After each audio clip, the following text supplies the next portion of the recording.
नमस्कार मित्रांनो, स्वागत आहे तुमचं पुन्हा एका नवीन अशा रोमॅन्टिक लव्ह स्टोरीमध्ये. तर मग चला आजच्या या भागाला सुरुवात करूयात. श्रीधरराव आरोहीला तयार करायला सांगून बाहेर गेले. मोनिकाच्या आईने तिला छान कटाची साडी नेसवली आणि हलकासा मेकअप केला. त्यांनी मुद्दाम तिला कोणी ओळखू नये म्हणून तिचा चेहरा मुंडवळ्यांनी झाकून घेतला. त्यांना हे सर्व करताना प्रचंड वाईट वाटत होतं, पण पोरगी गेली ती गेली, आता उरली सुरली इज्जत तरी वाचेल म्हणून त्या देखील आपल्या मनावर दगड ठेवून आरोहीला तयार करत होत्या. थोड्या वेळानं आरोहीची आई, तिचा छोटा भाऊ अक्षय दोघेही तिथे हजर झाले. आरोहीची आई दिसताच तिच्या गळ्यात पडून ती रडायला लागली. आरू बाळा, रडू नकोस, तू चांगलंच काम करतेस, एवढंच लक्षात ठेव, तिची आई तिची समजूत काढत म्हणाली. अगं पण आई, इतरांना मदत करताना आपल्याला पुढे जाऊन काही त्रास तर होणार नाही ना, ती म्हणाली. झालं का आरोहीचं? लग्नाचा मुहूर्त आधीच टळून गेलाय. तिकडे गुरुजींची पण कुरबुर सुरू झालीये. मोनिकाचे काका आत येत म्हणाले. हो हो झालंय, चल ग आरोही, मोनिकाची आई पुढे होत म्हणाली. आरोही आणि मोनिका दोघींच्या पण कॉमन फ्रेंड्स लग्नाला आल्या होत्या. आरोही त्यांच्यासोबत चालत मंडपाच्या दिशेनं जात होती. तिनं एक वेळ सर्वत्र आपली नजर फिरवली तर पाहुण्यांनी हॉल भरून गेला होता. तिला एवढी माणसं पाहून तिनं घेतलेल्या निर्णयाचं समाधान वाटत होतं. खरंय, मी जर नाही म्हणाले असते तर दोन्ही बाजूंची फार मोठी बदनामी झाली असती. पण हा विचार मोनिकाच्या मनाला एकदाही शिवला नसेल का? ती अशी का वागली असेल? तिनं आम्हा मैत्रिणींना पण कधीच काही मनातलं सांगितलं नाही. ती कुठे गेली असेल आणि कोणासोबत गेली असेल? आरोहीला खूप प्रश्न पडले होते, पण त्यावर विचार करायची आता ही वेळ नव्हती. हॉलच्या मधोमध लग्न मंडप होता. थोड्या वेळात तिनं लग्न मंडपात प्रवेश केला. तिनं अलगद उजवा पाय पुढे टाकून पाटावर उभी राहिली आणि अंतरपाटाच्या पलीकडे प्रशांत उभा होता. गुरुजी पण बराच वेळ झाले ताटकळले होते, त्यामुळे त्यांनी लगेच मंगलाष्टका म्हणायला सुरुवात केली. गुरुजींनी घाईघाईतच मंगलाष्टका म्हटल्या. शुभ लग्न सावधान असं म्हणून एकदाच्या वधूवरांच्या डोक्यावर अक्षता पडल्या. वधूवरांनी एकमेकांना पुष्पहार घालून एकमेकांचा स्वीकार करावा असं म्हणत गुरुजींनी अंतरपाट बाजूला केला. आरोही प्रशांत एकमेकांना हार घालण्यासाठी पुढे झाले आणि तितक्यात एकमेकांची नजरानजर झाली आणि दोघेही एकमेकांकडे पाहून तू असं म्हणून जोरात ओरडले. तसे आजूबाजूला उभे असलेले मित्र मैत्रिणी आणि इतर मंडळी दोघांच्याही तोंडाकडे आश्चर्यानं पाहत होते. आता यांना काय झालं? भूत पाहिल्यासारखं दोघेही का ओरडतायत? गुरुजी कशानुशा नजरेनं दोघांकडे पाहत होते, पण त्यांना वेळ होता म्हणून काहीच ते बोलले नाहीत. अरे देवा, ज्या मूर्ख मुलाचं तोंड पाहायची देखील माझी इच्छा नव्हती, तोच आज माझ्या पुढे माझा नवरा म्हणून माझ्या नशिबात आणलाय. का रे देवा, अशी माझी परीक्षा का घेतलीस तू? मी तर चांगलंच काम करायला निघाले होते ना. कुठून दुर्बुद्धी सुचली आणि मी आज मोनिकाच्या लग्नाला आले ते आले आणि तिच्या होणाऱ्या नवऱ्याशीच माझे लग्न लागले. कृष्णा, आता इथून पुढे अजून काय काय आणि कसले दिवस दाखवणार आहे तुझं तुलाच माहीत, आरोही मनातच विचार करत म्हणाली. इकडे प्रशांतच्या मनात पण हेच विचार चालू होते. देवा, या महामायेसोबत आयुष्य काढण्यापेक्षा मी असाच राहणं पसंत केलं असतं रे. तो वर पाहुणा मनातच बोलत होता. वेट, तो मनाशीच विचार करत म्हणाला. पण मोनिका कुठे गेली आणि तिच्या जागेवर ही महामाया इथे कशी? प्रशांत विचारात पडला आणि त्याची नजरानजर आता बाबांना शोधत होती. पण बाबा कुठेच दिसले नाहीत. पण हे तर सत्य आहे की या महामायाशी माझं लग्न लागलंय आणि आता त्या दिवशी सारखे रोज माझ्याशी भांडणार म्हटल्यावर माझ्या आयुष्याची तर वाटच लागली. विचार करतच त्याला त्या दिवशीचं भांडण आठवलं. आता आपण फ्लॅशबॅक मध्ये जाऊयात आणि पाहूयात की त्या दिवशी नक्की काय भांडण झालं होतं यांचं. आरोही आणि तिची मैत्रीण पूर्वा कॉलेजवरून आरोहीच्या स्कूटीवरून घरी निघाल्या होत्या. पाऊस पडून गेल्यामुळे रस्त्यात खड्ड्यात पाणी भरलं होतं. ती कशी बशी खड्डे वाचवत आपली स्कूटी पुढे घेत होती. इतक्यात भरधाव वेगाने पाठीमागून एक 4 व्हीलर आली आणि तिच्या अंगावर खड्ड्यातलं पाणी उडालं आणि तिच्या गाडीला थोडासा त्या गाडीचा धक्काही लागला आणि त्यामुळे गाडी स्लिप होता होता तिनं कशी बशी सावरली. ती आता रागानं लालबुंद झाली. ए हिरो, तुझे काय डोळे फुटलेत का रे? तू गाडी चालवतोयस की जहाज? ती पाठीमागून मोठ्यानं ओरडली. तोवर तो पण आपली गाडी रस्त्याच्या एका बाजूला लावून तिची माफी मागण्यासाठी तिच्या दिशेनं येतच होता.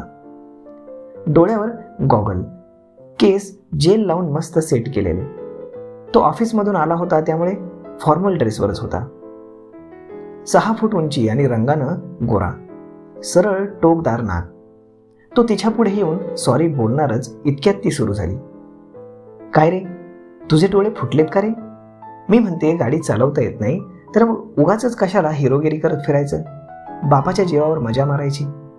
गाडी बापाची आहे पण रस्ता आपल्या बापाचा नाही हे सुद्धा मूर्खांना कळत नाही.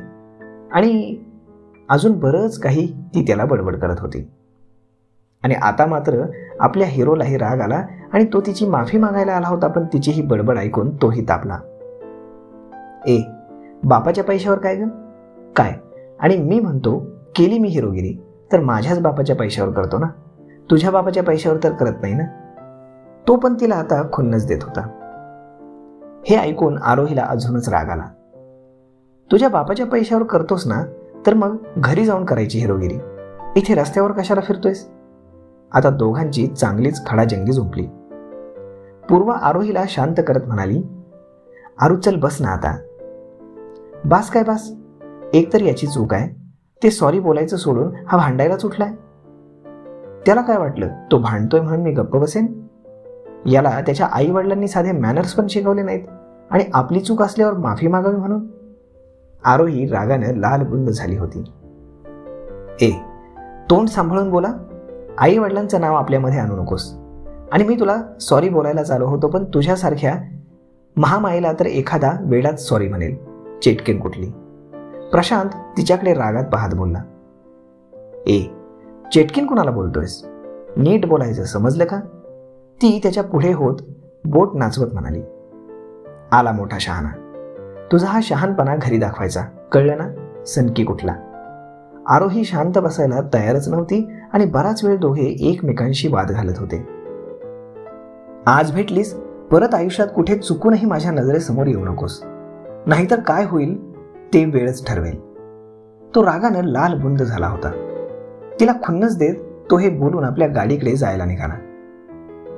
मला पण हेच म्हणायचंय, इथे भेटलास ते भेटलास, वर भेटू नकोस. ती त्याला ऐकू जाईल एवढ्या मोठ्या आवाजात पाठीमागून बोलत होती. तर ही अशी झाली होती यांची पहिली भेट. आणि महत्वाचं म्हणजे या भांडणाला फक्त 8 दिवस झाले होते. म्हणजे अजून हे भांडण ताजच होतं. दोघांनी पण एकमेकांचा उद्धार केला आणि ते शब्द अजूनही दोघांच्या डोक्यात फिरत होते. आता काय होईल या दोघांचं हे तर येणारी वेळच ठरवेल. दोघे पण अवाक होऊन एकमेकांकडे पाहत होते. गुरुजींनी तिच्या साडीच्या पदराची आणि प्रशांतच्या उपरण्याची गाठ मारली. अरे देवा, कशी रे तू माझी या महामायेसोबत गाठ मारलीस? तो मनात म्हणत होता. तेवढ्यात गुरुजी त्या दोघांकडे पाहत म्हणाले, चला उठा, तुम्हा दोघांना एकमेकांना 7 जन्म साथ द्यायची, ती सप्तपदी तुम्हाला आता चालायची. देवा, 7 पावलं मी चालू शकणार नाही याच्यासोबत आणि 7 जन्म साथ देण्याचं वचन? काय चाललंय हे माझ्या आयुष्यात परमेश्वरा? वाचव रे यातून मला. ती मनातच बडबडत होती. गुरुजींनी तिचा हात त्याच्या हातात दिला आणि तेवढ्यात दोघांची पुन्हा नजरानजर झाली. आरोही रागानं लाल होऊन त्याच्याकडे पाहत होती. मेलो रे देवा, ही चुडेल कशी पाहते मला. मला तर वाटतंय की ही आजच तिच्या नजरेनं मला जाळून टाकेल. तो कसं नुसतं तोंड करत मनातच बोलत होता. प्रशांत पुढे आणि आरोही मागे मनातून आपल्या नशिबाला कोसत सप्तपदी चालत होते. 7 फेरे झाल्यावर गुरुजींनी पूजा करून मंगळसूत्र प्रशांतच्या हातात दिलं. ते त्याच्याकडे पाहत पुढे म्हणाले, मी आता जे बोलेन तसं तुम्ही तुमच्या मनात बोलून वधूच्या गळ्यात हे मंगळसूत्र घाला. आणि गुरुजींनी मंत्र बोलायला सुरुवात केली. गुरुजी तर श्लोक म्हणाले पण माहीत नाही प्रशांत मनातून काय बोलत होता. आरोही तर स्तब्धच झाली होती. आजपासून तुम्ही दोघे विधिवत एकमेकांचे जीवनसाथी झाला आहात. सुखदुःखात एकमेकांची साथ सोडायची नाही. थोरा मोठ्यांचे आशीर्वाद घेऊन सुखी संसाराला सुरुवात करा. गुरुजी दोघांना आशीर्वाद देत म्हणाले, याच्यासोबत आणि सुखी संसार? आरोही तोंड वाकडं करत मनातच म्हणाली. इकडे प्रशांत पण हिचा आणि माझा सुखी संसार नाही तर दुःखी संसार म्हणावं लागेल. तो पण मनातच बोलत होता, पण त्याआधी आधी मला बाबांना भेटावं लागेल. दोघे पण मनात नसतानाही नातेवाईकांच्या पाया पडून त्यांचे आशीर्वाद घेत होते. शेवटी ते दोघे प्रशांतच्या आई बाबांजवळ येऊन पोहोचले आणि प्रशांतची आई पण नववधूला पाहून आश्चर्यचकित झाली. आरोहीचा चेहरा पाहून त्यांच्या चेहऱ्यावर असंख्य प्रश्न होते आणि ते प्रशांतच्या बाबांकडे सुद्धा पाहत होते. दोघांनी त्यांच्या पाया पडून आशीर्वाद घेतले. बाबा, मला तुमच्याशी बोलायचंय, तो बाबांकडे पाहत म्हणाला. अहो, ही कोण मुलगी? ही मोनिका नाही. प्रशांतची आई आणि सुमित्रा श्रीधररावांकडे पाहून हळू आवाजात त्यांना विचारत होते. हो हो, मी सर्व सांगतो, पण हे सर्व होऊन जाऊ दे. घरी गेल्यावर तुम्हा दोघांना सर्व सांगतो, श्रीधरराव टेन्शनमध्ये म्हणाले. त्यांना आता प्रशांतच्या प्रश्नांना कसं सामोरं जायचं याचंच टेन्शन आलं होतं. ते हसतमुखाने सर्व पाहुण्यांना निरोप देत होते. विजयराव आणि मोनिकाची आई तर लग्न लागलं की लगेचच घरी निघून गेले होते. आरोही तिच्या आईबाबांच्या पाया पडायला गेली आणि त्यांच्या समोर जाऊन उभी राहिली. प्रशांतला पण ती जाईल तिकडे तिच्या मागे जावंच लागत होतं, कारण दोघांच्या पण मनात नसतानाही देवानं त्या दोघांची जन्मगाठ बांधली होती. ती आईबाबांच्या पुढे नमस्कार करायला वाकली आणि तिच्यासोबत प्रशांतने पण त्यांना नमस्कार केला. त्यांना एकच प्रश्न पडला होता की ही कोण लोक आहेत आणि ही मुलगी यांच्या का पाया पडते? तसे तर त्याच्या मनात असंख्य प्रश्न थैमान घालत होते, पण आता बाबांशी बोलल्याखेरीज कोणत्याही प्रश्नाचं उत्तर त्याला मिळणार नव्हतं हे त्यालाही माहीत होतं. दोघांची गाठ बांधली होती, त्यामुळे ते दोघे नुसते एकमेकांना खेचत होते.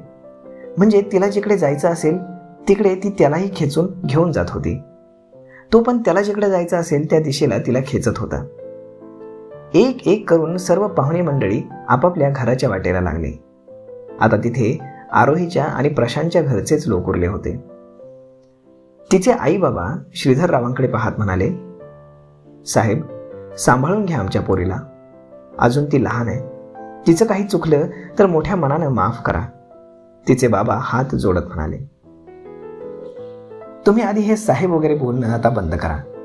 आपण एकमेकांचे व्याही झालोत आणि तुम्ही हे असं माझ्या पुढे हात जोडू नका. खरंच मी तुमचे आभार मानायला हवेत, कारण आज तुम्ही आणि तुमच्या मुलीनं मला खूप मोठ्या बदनामीपासून वाचवलंय. आरोहीची काळजी तर आम्ही घेऊच. ती आजपासून तुमची नाही तर माझी मुलगी आहे. श्रीधरराव त्यांचे हात हातात घेत म्हणाले. सुमित्रा तर हे सर्व डोळे मोठे करून ऐकत होती. यांचं हे काय चालू आहे? बदनामी वगैरे? श्रीधररावांच्या बोलण्याचा त्यांना काही अर्थच लागत नव्हता. प्रशांतची पण हीच अवस्था होती. बाबा काय बोलतायत हे त्याला काही समजत नव्हतं. पण मघापासून एक गोष्ट त्याच्या लक्षात आली होती, ती म्हणजे की या महामायेचं नाव आरोही आहे आणि हे तिचे आई बाबा आहेत आणि त्यांनी बाबांना बदनाम होण्यापासून वाचवलंय. म्हणजेच मोनिकानं नक्कीच काहीतरी केलंय. आणि मोनिका कुठे आहे? त्याला याचं संभाषण ऐकून आणखीनच प्रश्न पडले होते. तिचे आई बाबा तिचा निरोप घेऊन घरी जायला निघाले. ती पण आईच्या गळ्यात पडून खूप रडली. आरू, तू घाबरू नकोस, तुलाही तुझी सासू आईप्रमाणे माया लावेल. श्रीधरराव सुमित्राकडे इशारा करत म्हणाले. ते सर्वजण एकमेकांचा निरोप घेऊन जायला निघाले आणि श्रीधररावांनी ड्रायव्हरला बोलावून त्याला आरोहीच्या आई बाबांना आणि भावाला गाडीनं घरी सोडायला सांगितलं. आरोही पुन्हा एकदा आपल्या आई बाबांना, भावाला बिलगली. अश्रुपूर्ण नेत्रांनी ती तिघांच्याही चेहऱ्याकडे पाहत होती. आई बाबांनी तिचा निरोप घेतला आणि गाडीत बसले. या दोघांसाठी फुलांनी सजवलेली गाडी घेऊन ड्रायव्हर हॉलच्या दाराशी येऊन उभा राहिला. इकडे सुमित्राबाईंच्या चेहऱ्यावर हजार प्रश्न पडले होते. त्यांना कोणाला निरोप द्यावा आणि कोणाला काय बोलावं हेच कळत नव्हतं. चला, आता तुम्ही दोघे पण गाडीत बसा, आम्ही तुमच्या पाठीमागून येतोय. श्रीधरराव प्रशांत आणि आरोहीच्या चेहऱ्यावरून नजर फिरवत म्हणाले. बाबा, मला तुमच्याशी बोलायचंय. प्रशांत म्हणाला. हो बोलू, पण त्याआधी घरी चल. तुझ्या आईला देखील तुझ्यासारखेच बरेच प्रश्न पडलेत. घरी गेल्यानंतर दोघांच्याही प्रश्नांची उत्तरं मी देईन. श्रीधरराव त्याला समजावत म्हणाले. दोघेही गाडीच्या दिशेने गेले. आरोहीला तर सर्व माहीत होतं, पण प्रशांत मात्र सर्व गोष्टींपासून अनभिज्ञ होता. तो विचार करतच गाडीत बसला आणि ती पण त्याच्या बाजूला बसली, पण दोघांमध्ये अंतर राखून ती बसली. प्रशांतनं नजर वर करून आरोहीकडे पाहिलं तर तिचे डोळे पाण्यानं भरलेले होते आणि आता मात्र त्याला तिची दया आली. तो तिच्याकडे पाहत होता आणि तेवढ्यात तिचं लक्ष त्याच्याकडे गेलं. लगेच तिनं त्याच्याकडे रागात पाहिलं. नाही, ही महामाया कधीच सुधारणार नाही. काय होणार यापुढे देवालाच माहीत. देवा, आता तूच वाचव रे या महामायेपासून, तो मनातच विचार करत म्हणाला. देवा, माझं आणि यांचं उभ्या जन्मात पटणार नाही. देवा, तुला माझी थोडी देखील दया आली नाही का रे? देवाला बोलून आता काय फायदा म्हणा? मीच तर लग्नासाठी हो म्हणाले ना. मला जर माहीत असतं नवरदेव हा आहे तर मी या जन्मात याच्याशी लग्न केलंच नसतं.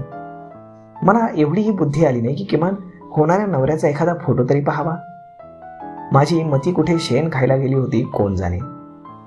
आता भोग आरोही कर्माची फळं, ती मनातूनच स्वतःला कोसत होती. ड्रायव्हर सावकाश गाडी चालवत घराच्या दिशेने घेत होता. ती काचेतून बाहेर पाहत बसली होती आणि प्रशांत कधी एकदा घरी पोहोचतोय आणि ही दोघांमध्ये बांधलेली लग्नगाठ सुटते याची तो वाट पाहत होता. तर मग मित्रांनो, आजचा हा भाग तुम्हाला कसा वाटला हे तुम्ही आम्हाला कमेंट करून नक्कीच सांगा. आणि जर आवडला असेल तर आपल्या जवळच्या मित्रमंडळींसोबत देखील हा व्हिडिओ तुम्ही शेअर करायला विसरू नका. धन्यवाद.